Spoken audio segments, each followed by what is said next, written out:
こんにちは、加藤旅具店です。今回の旅はインドネシア。最初にバリに到着して何日か滞在した後、すぐにスラウェシ島という島に渡るつもりでいます。スラウェシ島の北から南にかけて約2ヶ月たっぷり時間をとって探検しようと思います。スラウェシ島にはまだまだ手つかずの自然がたくさん残っていると聞いたので、とっても楽しみにしています。どんな旅になるでしょうか。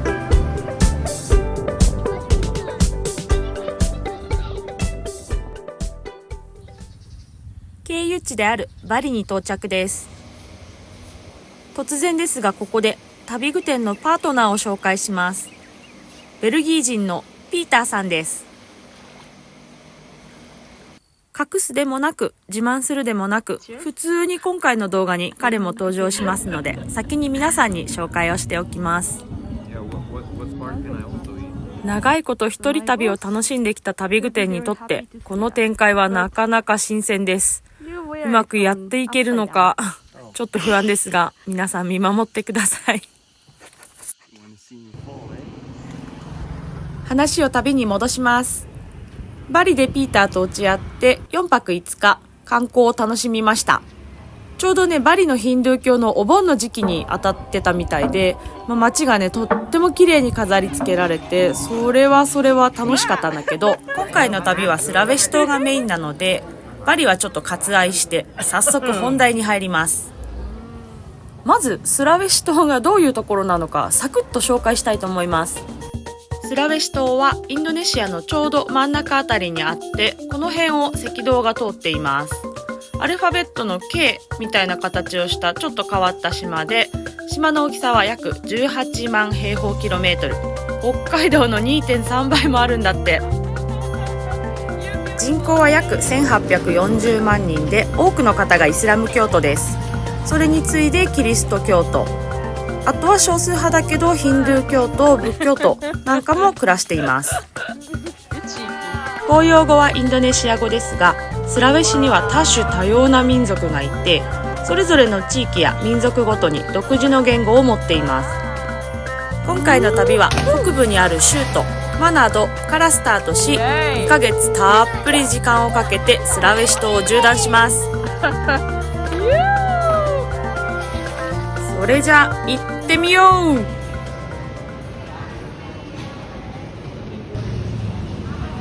マナドで面白いなと思ったのは、この青いバン、ミクロレットと呼ばれる交通手段です。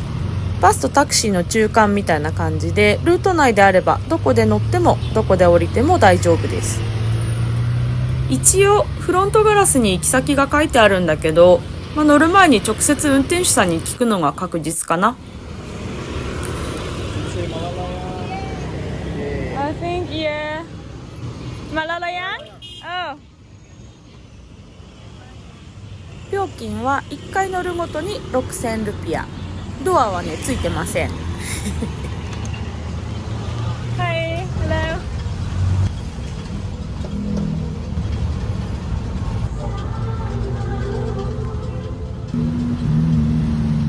インドネシアではこういう小さい食堂のことをワルンっていうんだけど、1食100円から300円ぐらいで食べれて、とってもうまいです。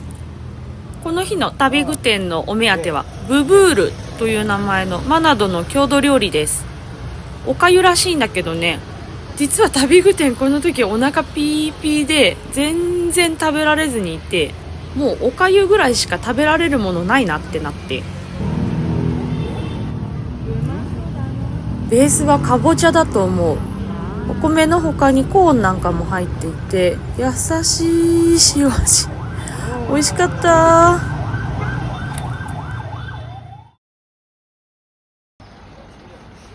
朝5時です。今日はこれから長距離バスに乗ってゴロンタロという町を目指します。あんまり大きいターミナルじゃないけど、小さい売店なんかはもう開いていて、コーヒーとかスナック菓子が買えます。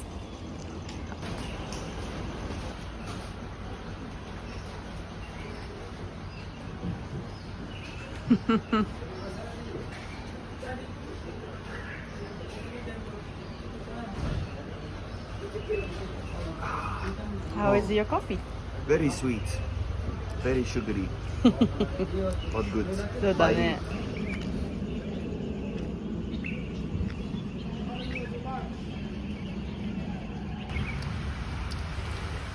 漁師のお父ちゃん、朝からせっせと支度をしてます。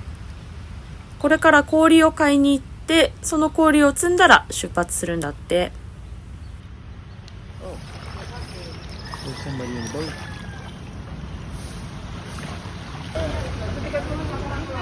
ターミナルに戻ったら荷物の積み込みが始まってました。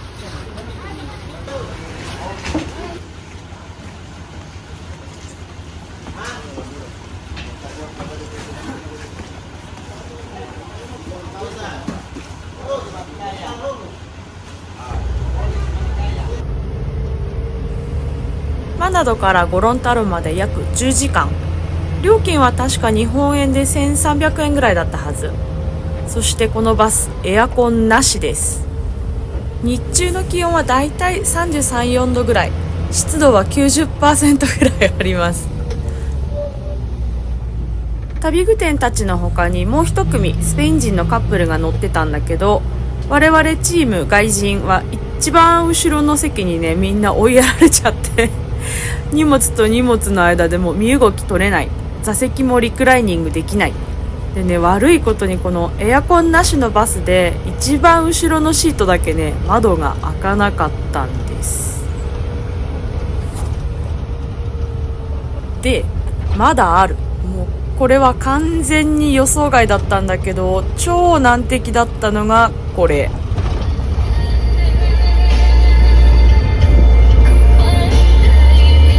何なんだこれはっていうぐらい、もう容赦のない爆音。日本じゃもうなかなかこんな大きい音聞く機会ないね。耳おかしくなりそうなのはもちろんなんだけど、スピーカーの重低音がむちゃくちゃ効いてて、こう頭の芯がしびれるって感じ。酔いそう。お昼前、バスはもうサウナみたい。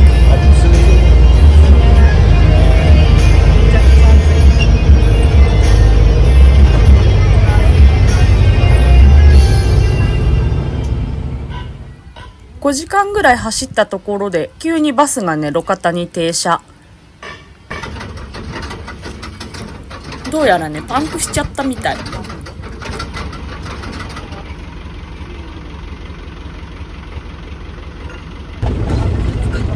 そんなこんなで夕方4時過ぎ、ようやくね、ちょっと暑さが収まりました。さっきついに一緒に乗ってたスペイン人の男の子が運転手さんにお願いして音を止めてもらったんだけど、運転手さん不機嫌になっちゃった。夕方5時半、なんとか生きてゴロンタロ到着です。バイバイサウナバス。スペイン人のカップルも街の中心の方に行くっていうことで、タクシーをシェアしてみんなで向かいます。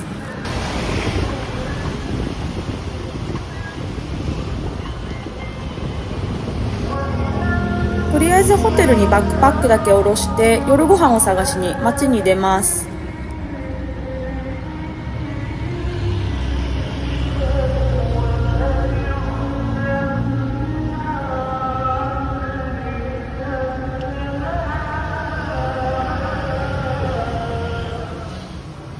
夕飯はバクスをチョイス。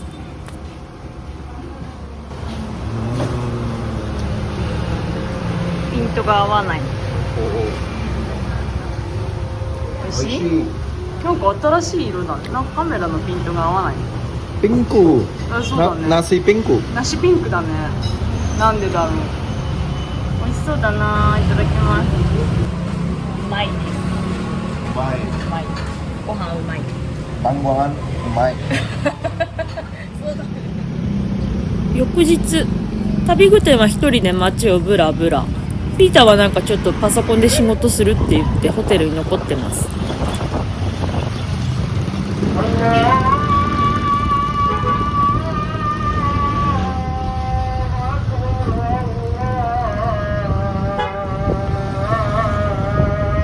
このアザーンとか道路が埃っぽくて乾いてる感じとか、今まで見た他の街と雰囲気が違くて面白い。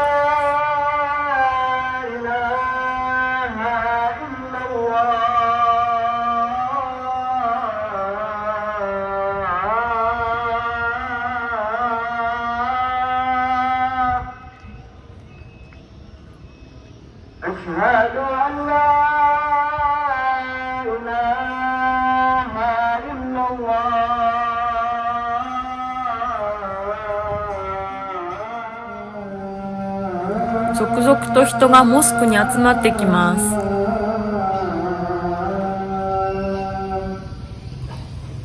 男性ばっかりですね。もしかしたら女性専用の入り口とかがあるのかな。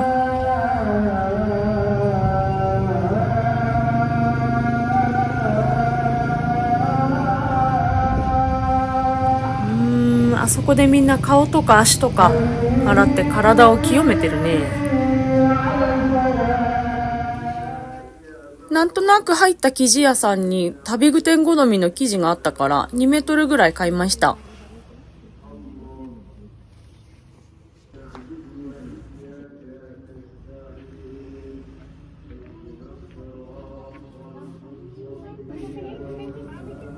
写真撮ってもいいって聞いたらちょっと恥ずかしそうにしながらね、でもねポーズを撮ってくれたの。かわいい。ありがとう。スマイル。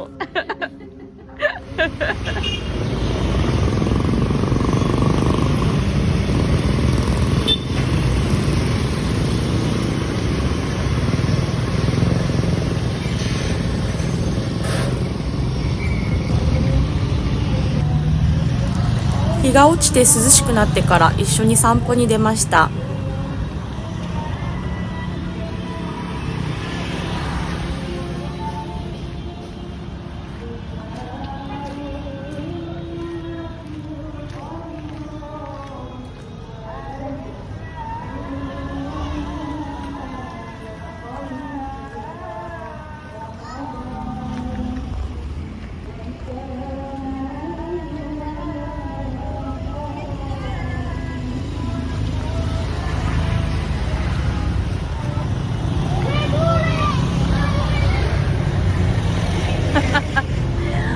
Little kids.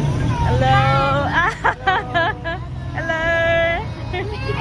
Hello, Nanay. Oh, wow. ありがとう。Terima kasih. ワルンで夕食です。ゴロン太郎、やっぱり海が近いから海鮮がねすごく新鮮で美味しいです。たくさん並んでるおかずの中から好きなの選んでご飯に乗っけてもらうスタイル。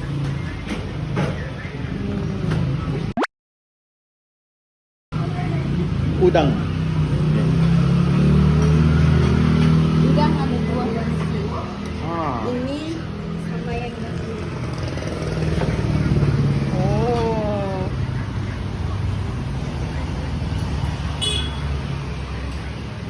辛そうだね。美味しそうだね。エビだね。エビと野菜、イカと野菜。本日の夜ご飯です。美味しいです。まだ食べてないよ。いただきます。いただきます。イカ。すごい綿の味がする。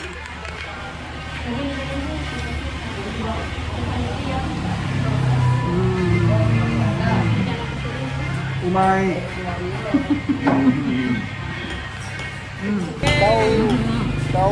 帰りはちょっと贅沢してトゥクトゥクに乗りました。涼しくなった街を駆け抜けるトゥクトゥクがね爽快感があってとっても気持ちがいい。そしてピーターさん、髪を切りに街で一番おしゃれな美容院に来ました。街の床屋さんみたいなところで切ろうよって言ったんだけどね、それは普通に却下されました。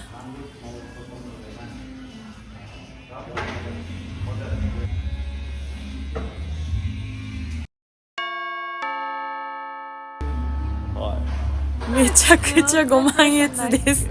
嬉しそう。ギリギリ結べるくらいの長さでっていう本人の希望もねちゃんと残してくれて、すごいいい仕上がりです。 I can do this. おはようございます。今日はこのレンタルしたスクーターでジャングルに動物を探しに行きます。我々が目指すのはハングヨノっていう場所らしいんだけど、もうそれすらもね情報があやふやで、一応国立公園の一部のはずなんですけど、いくら探してもね情報が出てこないの昨日いろんな人に尋ねてみたんだけど、結局大した情報は得られなくて、今分かってるのは近くまで行ったら大きな吊り橋を渡って左っていうことだけ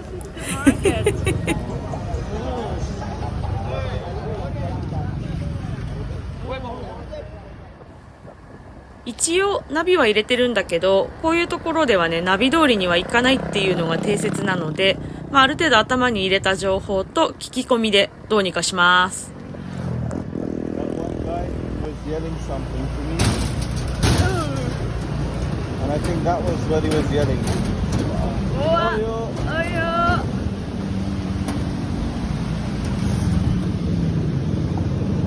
Wow, that's a lot.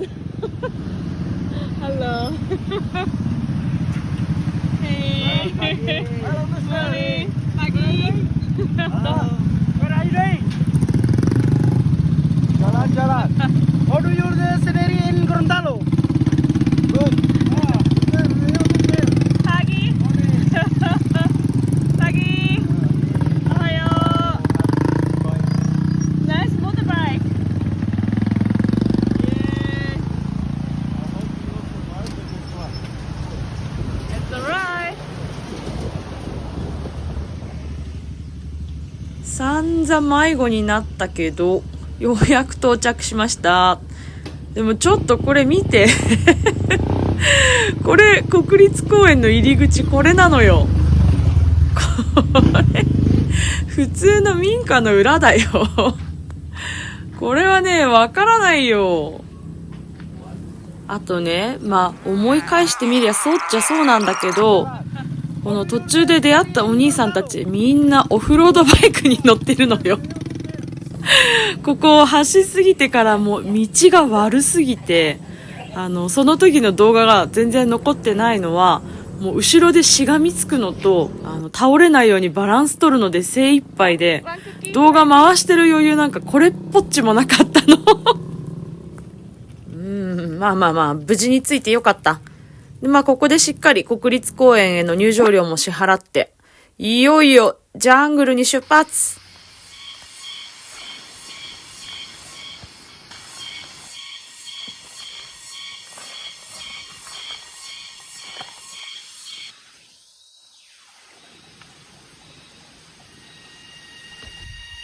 ジャングルの中は音で溢れてます。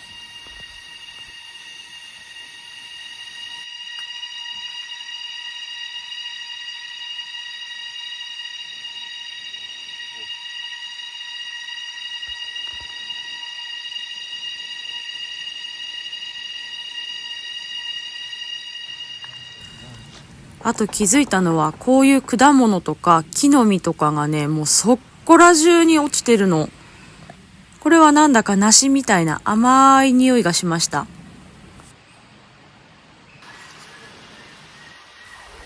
鳴き声とか気配はめっちゃするんだけど、動物をなかなか見つけられない。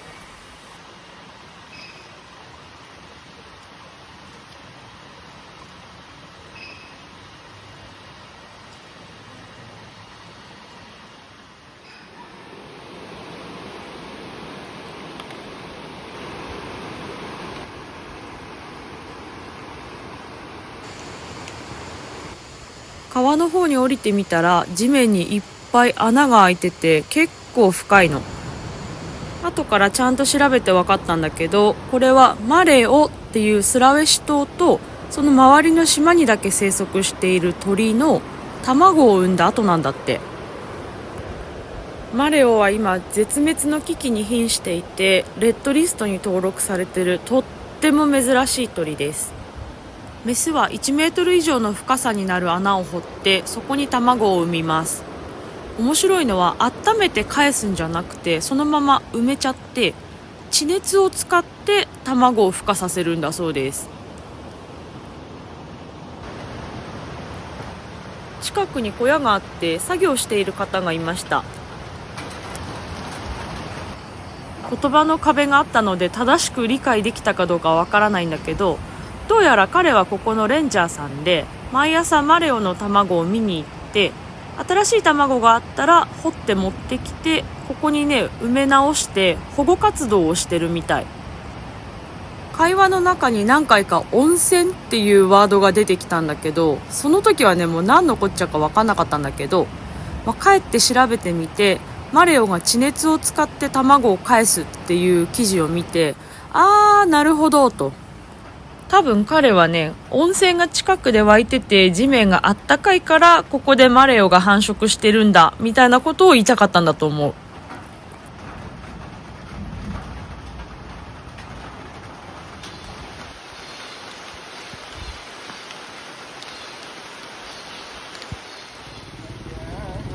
町に戻って夜ご飯食べておやつも食べてこの日は終了です。また明日。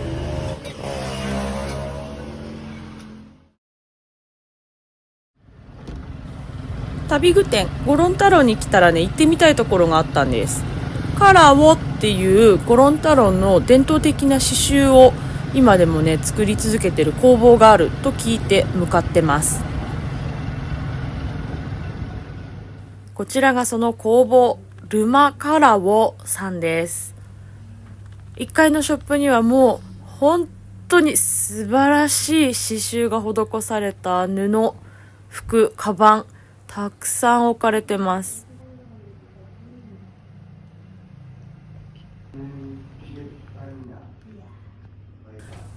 2階に小さな資料館があります。カラボの面白いところはもともと綺麗に織り上げてある布をカミソリでねこそいで縦糸横糸を出してメッシュみたいな状態にしてそこに糸を通して模様を作っていくんだそうです。資料によると16世紀にはもうゴロン太郎には刺繍の文化があって、それが17世紀以降オランダがインドネシアを植民地支配するようになってからたくさんインドネシア人女性がオランダ人の家で働くことを強制されて、そこでヨーロッパから持ち込まれたクロスステッチを初めて見るそうです。で、綺麗だな、自分たちも欲しいなって思うけれども、とても高価で手が出ない。じゃあ自分たちで作ろう。刺繍できるし。でも刺繍するだけの糸がなかったんだそうです。そこで布から縦糸と横糸を引っ張って抜いてメッシュ状にして、その抜いた糸で刺繍をしたのがカラオの始まりだそうです。その後太平洋戦争が始まり日本の植民地にされてしまったインドネシア、軍需とは関係ないものを生産するのが制限される中でも人々はこっそりとこの技術を伝承してきたそうです。そして2014年カラオはインドネシアの無形文化遺産に登録されました。2017年のニューヨークファッションウィークで大きく取り上げられるなど、まさにゴロン太郎が誇る伝統文化なんです。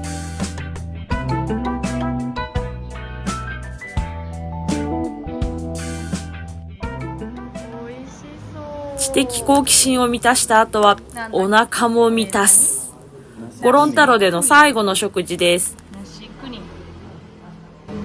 sate ayam. これが外ayam。付け合わせスープ。お餅がいっぱい入ってる。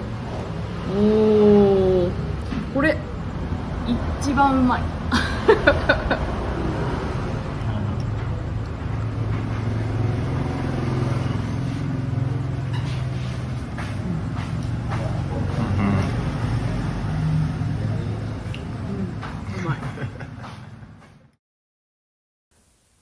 今ゴロン太郎のフェリー乗り場に向かってます。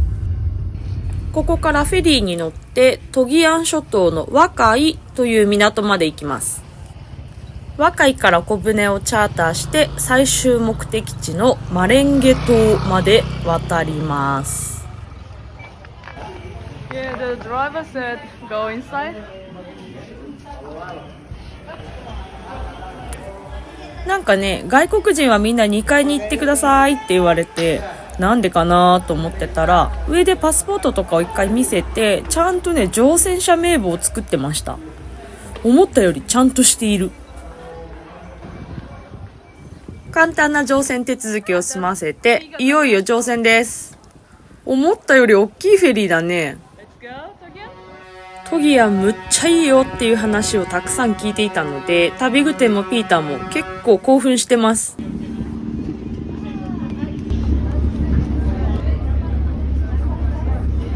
disediakan bagi Anda yang membawa kendaraan, plastik rem kanan telah diambil.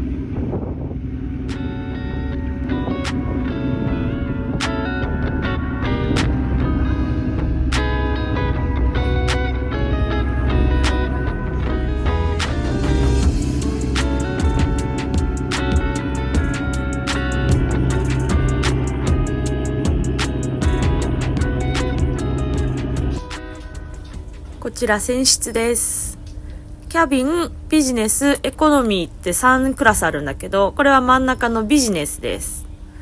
もう思ったより立派でね、ちゃんとコンセントがあるのと、びっくりしたのはまさかのエアコン付きです。超快適。ワカイまでは約12時間の船旅で、ビジネスクラスで1人870円ぐらいかな。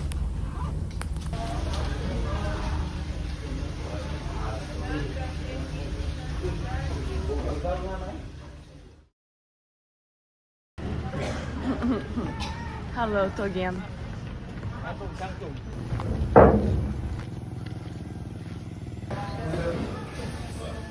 まだ真っ暗だし、何をどうしていいかわからんみたいな感じでみんな戸惑ってとりあえず電気のついていた建物にね、自然と集まってきました。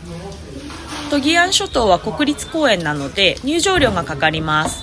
この建物の中で乗船者名簿をもとに1人ずつ呼ばれて入場料を支払いました。旅人同士みんな積極的に情報交換をして、我々も運よく同じ島に向かうフランス人の女性を発見。マレンゲ島に向かう小舟を割り勘で一緒にチャーターしました。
パラダイス感がすごいねトギアンといえばやっぱり青い海。ここもコテージの目の前のビーチで好きなだけシュノーケリングが楽しめます。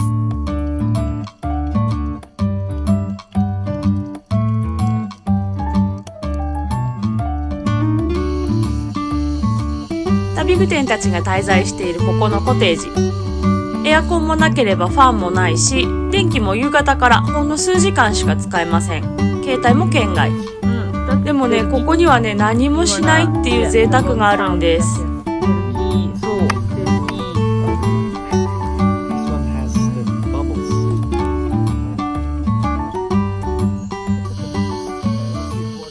仲良くなったドイツ人のカップルも一緒にコテージから2、30分のところにあるバットケーブに行ってきます。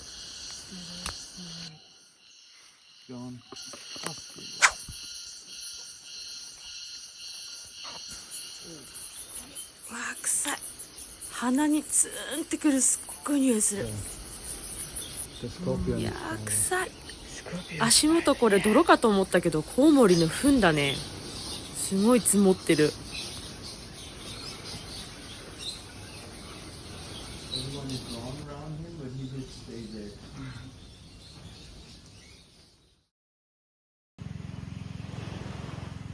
さっきここのオーナーさんが一回ジャングルを登って向こう側のビーチに降りたら、ビーチ伝いにずーっと歩いて隣の村まで行けるんだよって教えてくれて、行ってみるかっていう話になったんだけどどうやらね、ここからジャングルを登るらしいんだよ小道たどればわかるからって言われたけど、道なんかないし、結構急斜面だよこれ。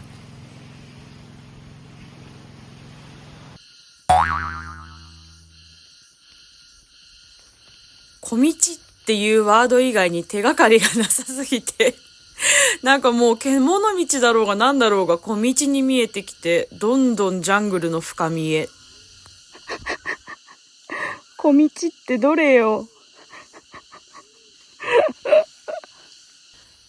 40分ぐらいジャングルの中をさまよってたんだけど、さすがにちょっとやばいかもってなって、一回スタート地点まで戻って仕切り直して、ようやく正しい道を発見です。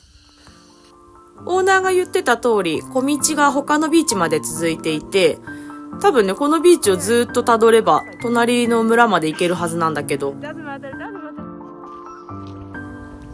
白い砂のビーチだけじゃなくて、途中にこんな感じの泥の干潟なんかもあって、いやー平和だね。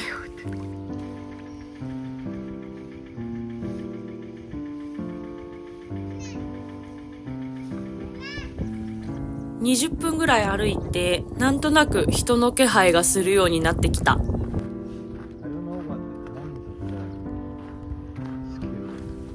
村の中、ビーチの上なんだけど、ふかふかの芝生が生えてるの。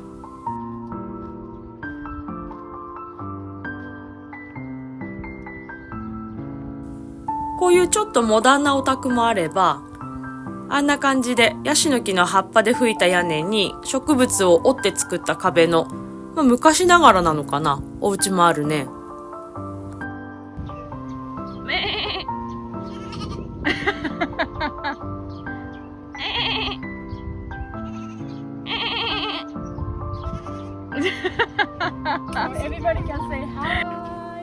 ちょうど学校が終わる時間だったみたいで、ちっちゃい小学校の前に子供がいっぱいいた。みんなむっちゃフレンドリーでかわいい。Selamat pagi.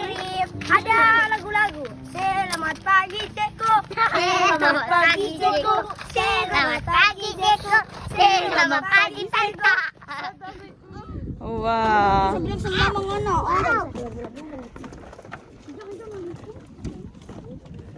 Mister, ada pincat?この子たち、桟橋の向こう側にある別の村に帰るみたい。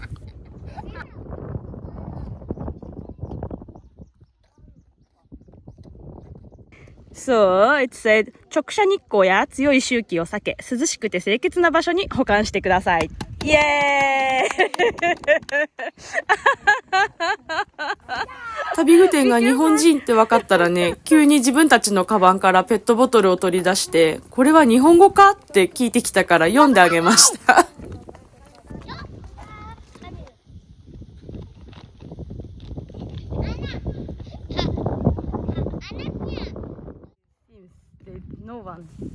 桟橋の先にはシージプシーと呼ばれる人たちの村があります。電線もあるし、今は電気が来てるみたいだね。もしかしたら昔はこう船に乗って本当にジプシーみたいに漂流してたのかもしれないけど、今はジプシーっていうか定住してるっぽいね。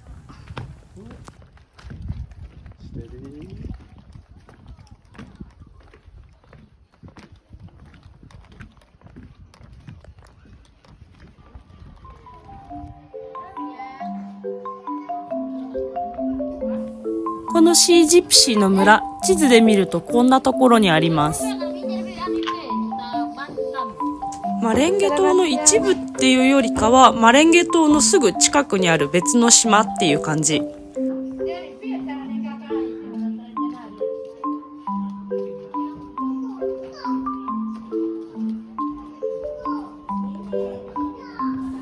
この木造の桟橋以外に道がなくて、自転車もバイクも走ってないからとっても静か。どこかに行きたいときはみんな自分の家から小舟で行くみたい。Oh, let's go. Hello, selamat siang.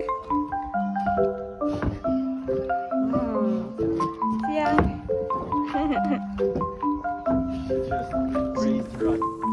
とっても小さい村だからぐるっと回っても2、30分ってところ。帰りにこの桟橋の下で泳いでみました。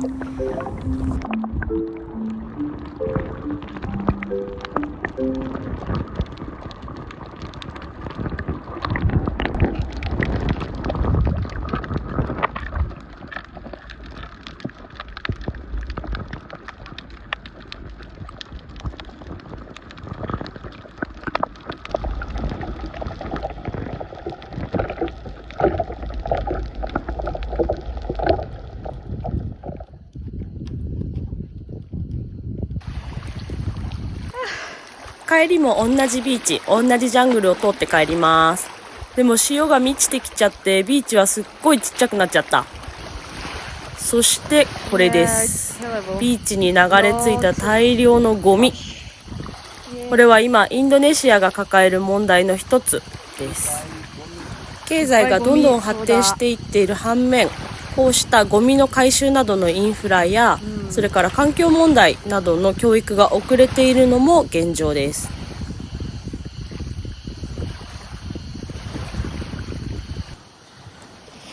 さて、コテージに戻ってきて、夜ご飯までの間、またゴロゴロのんびり。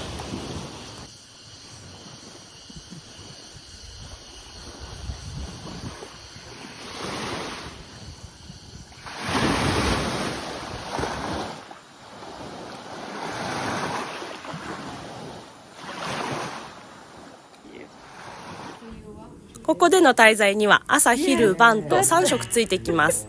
夜ご飯はここに滞在しているゲストみんなで集まって一緒にいただきます。And we kind of got lost in the jungle. We found the spot to see the sunset. 料理は魚、野菜、卵がメインです。家庭料理なんだけど、どれもほんと作りたてでね、美味しい。愛がたくさんこもってる味がしました。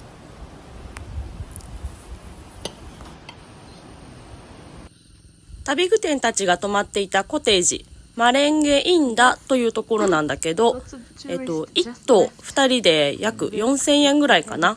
で、3食と飲み水、それからお茶、コーヒー飲み放題でついてきます。有料のアクティビティもいろいろあります。ここで仲良くなった他のカップルと相談して、この日はね、小舟を割り勘でチャーター。ちょっと離れたジャングルにお散歩に行ったりとか、スピードボートでもっとサンゴが綺麗でこう深さのあるところまでシュノーケリングに出かけたりとか、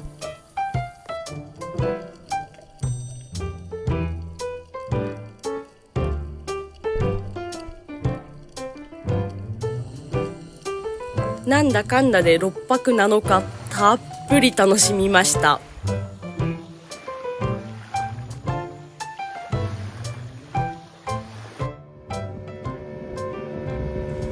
離島ライフを満喫し、今日はこれからスラウェシ島本島へ戻ります。来るときはゴロンタロから来たんだけど、今日はアンパナというまた別の港を目指します。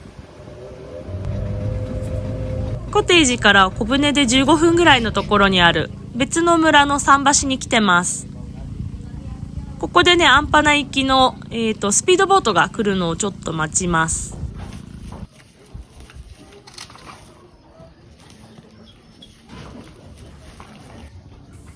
桟橋のすぐ横のお家の方たちが、これは一夜干しかな？取ったお魚を干してました。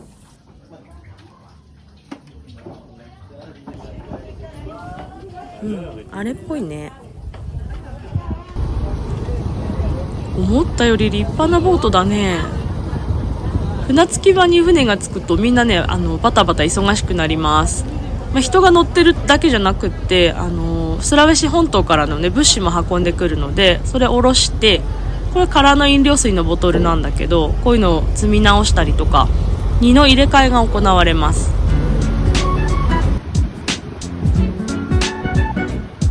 ボートは無数にある島と島の間の細い航路を抜けていきます。途中何度もこうしてちっちゃい桟橋で止まって、ここで暮らす人たちに必要な物資を届けて、でまた空のものを積み込んで、いやー島の暮らしだね。届けるだけじゃなくてね、さっきこの村で採れた新鮮なお魚もここに積みました。ここの桟橋はイワシかなんかの大群が来てて、お父ちゃんがせっせと釣り上げてました。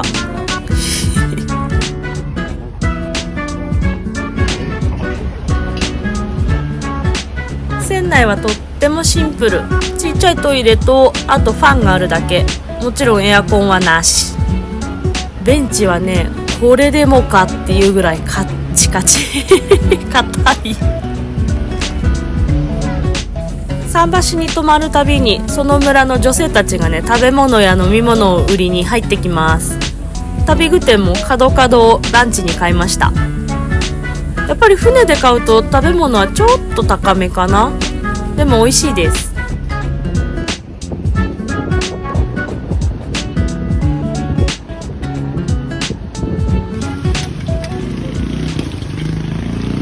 約1週間ぶりに街に帰ってきました。このバイクの感じとか、電気がこうこうとついてる感じとか、街だね。さて、加藤旅具店の旅インドネシア編第1弾はこの辺で終わりにしようと思います。第2弾はここアンパナからスタートして、ジャングルの中の秘密の滝、それから旅具店が人生で見た中で一番綺麗だった青い湖など、そっちもね見どころ盛りだくさんになってます。たっぷり時間をかけてインドネシアをねぐいぐい深掘りしてる動画になる予定ですので、皆さんぜひねそちらも楽しみにしていてください。最後まで動画見てくださってどうもありがとうございます。もし旅具店の旅動画いいねと思ったら高評価とチャンネル登録お願いします。ではまたすぐお会いしましょう。またね。